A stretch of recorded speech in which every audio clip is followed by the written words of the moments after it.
So I'm taking a look at this clip-on strainer that was sent to me to do a review on it. If you're interested, end up being interested in it, I'll put a link to where you can get it down below.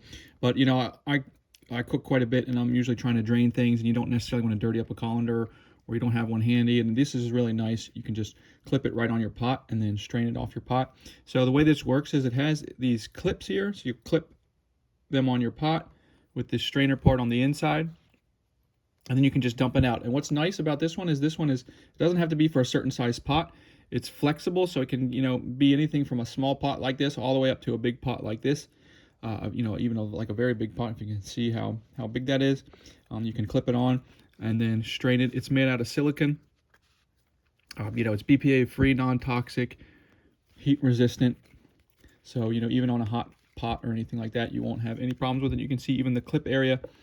Even inside the clip area, it's metal on the inside, but the clip itself is covered in that heat-resistant silicone.